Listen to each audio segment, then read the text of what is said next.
we have got Tina. She was on hold a little while ago, calling in about an armada of UFOs and sighting of aliens. Tina, you're on with Thomas and Ethan. How are you? Good. How are you?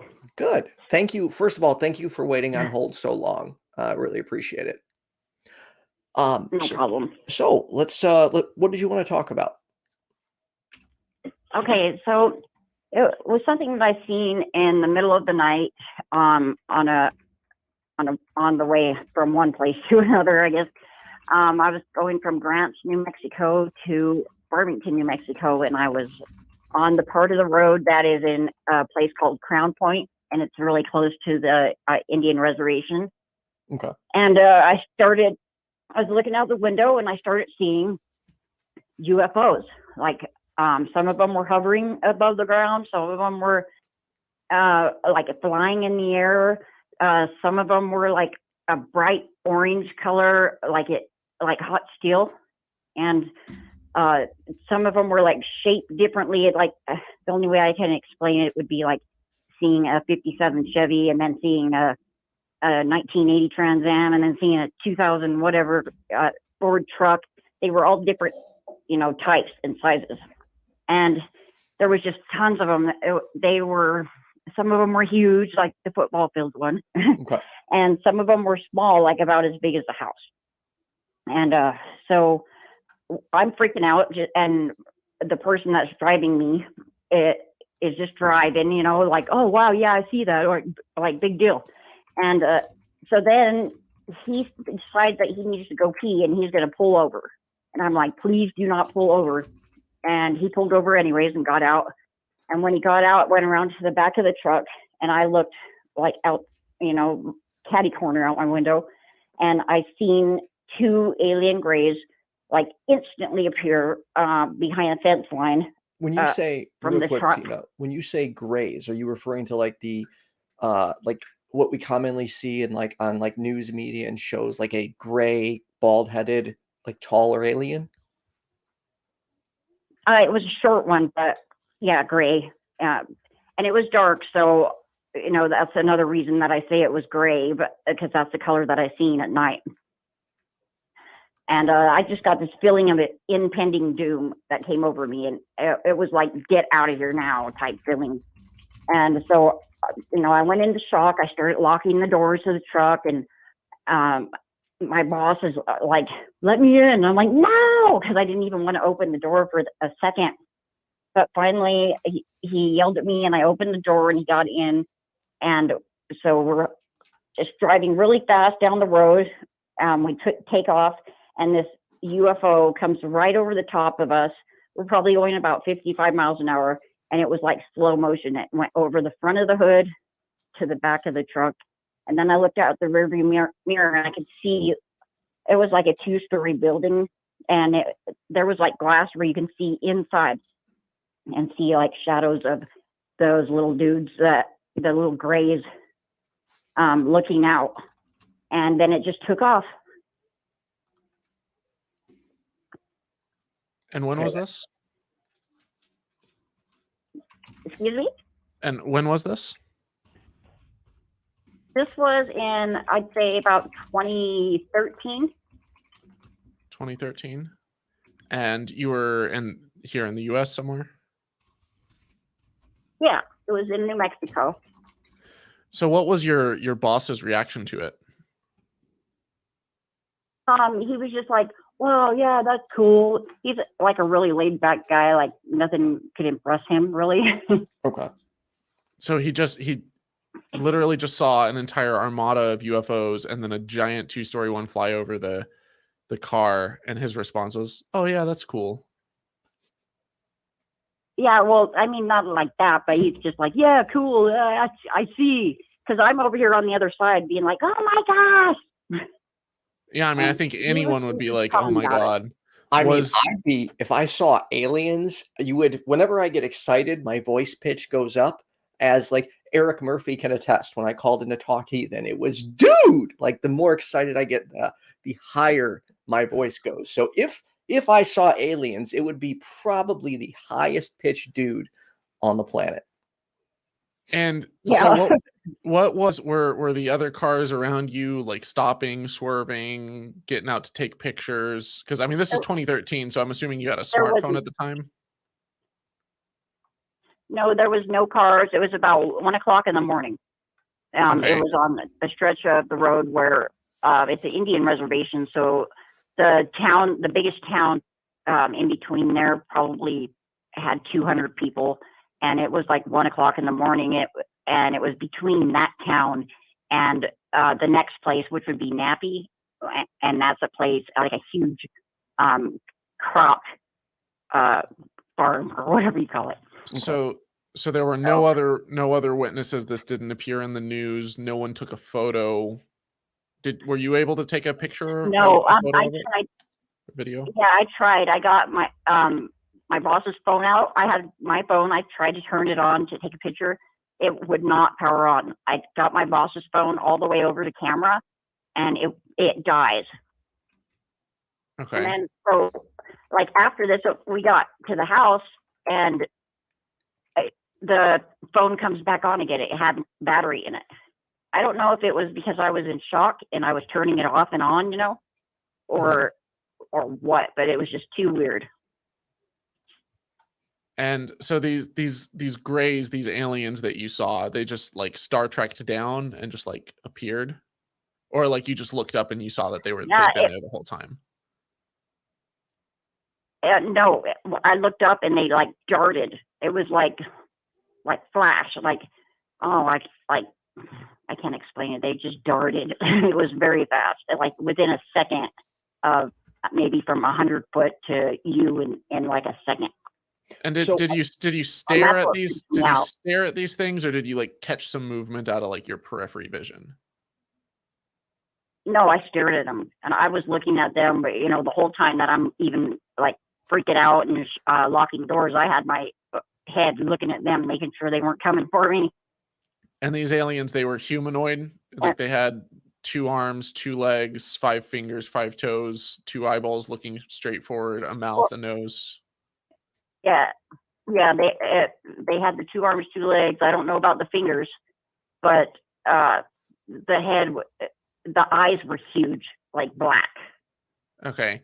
But they were vertebrate, so they had like a spinal column and everything, like very similar to every single vertebrate creature that has evolved here on this planet.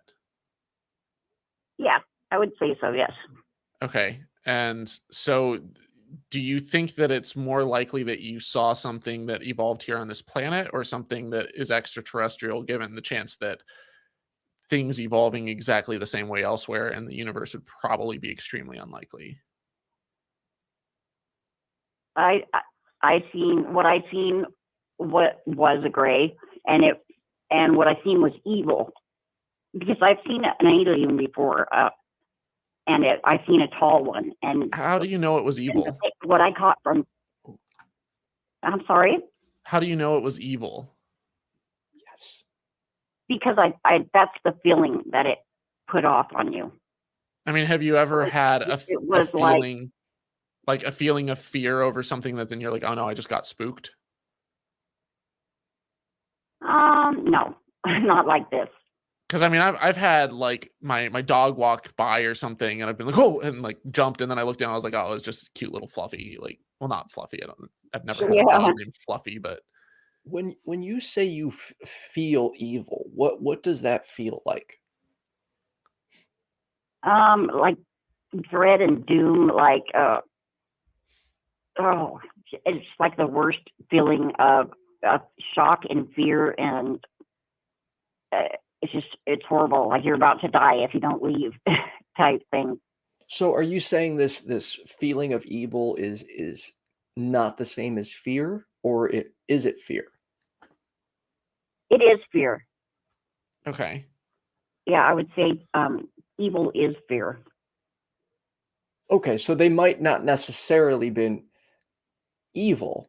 It could have just possibly been shocked or afraid of what you had seen. That could be. There's always that. And just for clarity, and I only ask this, that there's nothing wrong with it, but like I myself haven't enjoyed hallucinogenics. Were there any type of like drugs or alcohol involved?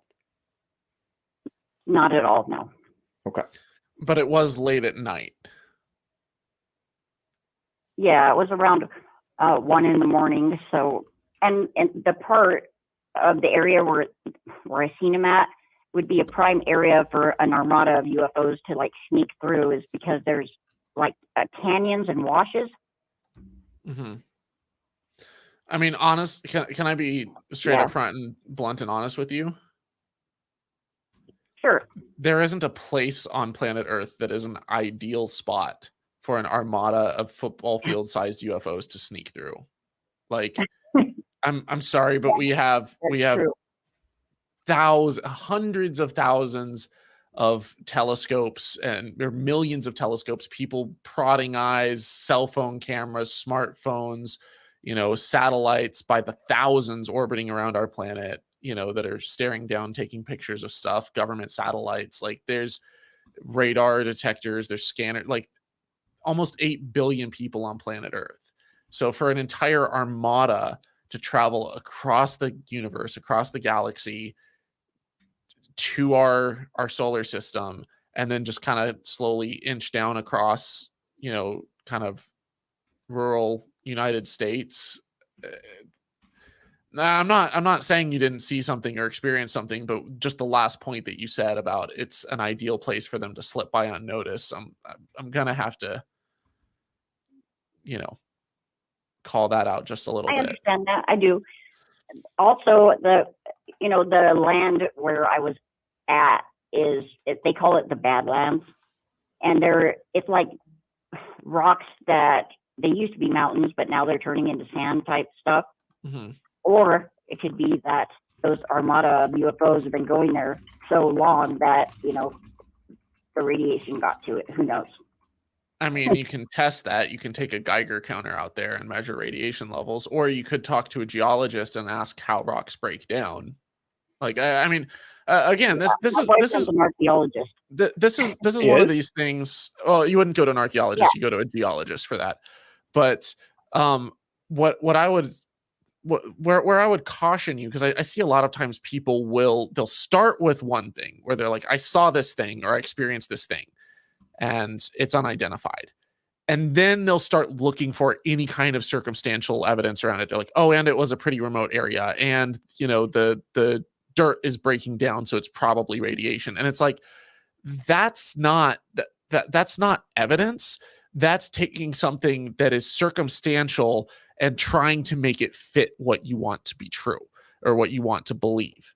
And exactly. So you have this hypothesis that this UFO was extraterrestrial, and then you're saying, oh, and it must be, these other things all must be backing this up. And it's like, no, what you would do is you would go and you would take an expert who understands how rocks work and understands how they break down naturally and how they form, and actually go and examine the soil and see, like, is there actually any anomaly that isn't explained by a normal, or a better explanation that doesn't require assumptions, that doesn't require, Yeah.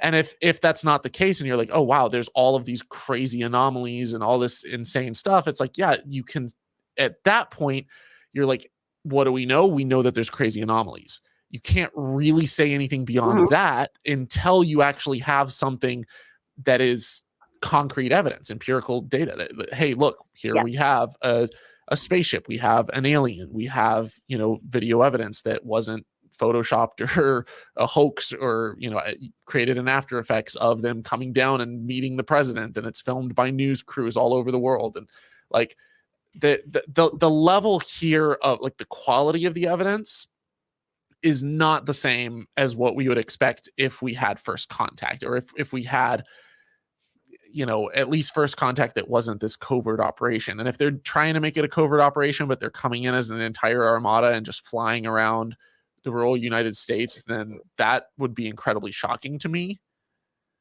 But do you see what I'm saying, though, as far as, like, be careful with saying that these other things that you don't necessarily have an expertise or understanding. And I'm not saying that I do either. I'm not a geologist, but, like, to then put that forth as speculative evidence is taking it a step too far. Oh yeah, it's conspiracy theory type of thinking. Yeah, and I'm not denying that you saw something. Again, this is kind of lighting a fire under me because I had a whole series on that I was in the works called, things that people mistake for UFOs, and I have not gotten it off the ground. But going through that list, I mean, there were like 20, 30 things that I'm familiar with and aware of that are very easy to mistake for UFOs. And they're in varying sizes and varying, speeds and shapes and things like that. But I think that until I release that series, obviously you can watch through it and be like, oh, hey, maybe 5 of the things on the list are potential things that could explain what I saw.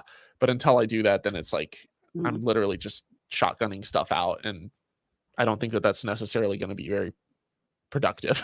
What are, out of curiosity, No, what it's are not. some things that get mistaken for UFOs? Well, in the last call, I mentioned a few, things like, spy planes, and the planet Venus, even like lenticular clouds and stuff. Sometimes people mistake ball lightning. You can have like actual lightning balls that kind of like hover and travel. I don't know how rare those are, but like they're not very common. I'm not an expert on those either, but there were people who jumped out of airplanes that were like skydiving above a city that had giant sparklers like shooting out lights, that they were skydiving into like a stadium, and people saw these lights like slowly circling around and coming down. Every time that SpaceX launches a spaceship into orbit, it'll like have these weird like patterns and lights, and people are like, whoa, it's a UFO. Blimps, often, especially at night, are mistaken for UFOs. Birds that will move in certain patterns will reflect city lights, and they'll show up and they'll glow. Wait, seriously? Yeah, and it depends again. And the other thing about this is the human eye is really bad at gauging size and distance, like abysmally bad at gauging size and distance. And so it's not a bash on any particular person, but there are things that we'll see that we assume is really, really far away because it's small, and it could be really close, or it could be really, really close and big, and we think that it's absolutely gigantic when actually it's really close to us. Like it's hard to gauge depth, especially at nighttime. So, and I could go on and on and on. Obviously, there's also hallucinations and drugs and things like that. There's misremembering and stuff that's all more of an error with like the human brain. But as far as actual physical things and phenomena that people see, the list is a mile long. Like I could go on and on and on this, and it wouldn't be an exhaustive list. So, All right, Tina, we have to wrap up in a moment, but a minute or less, I'll give you the last word. Anything else you would like to say? I don't.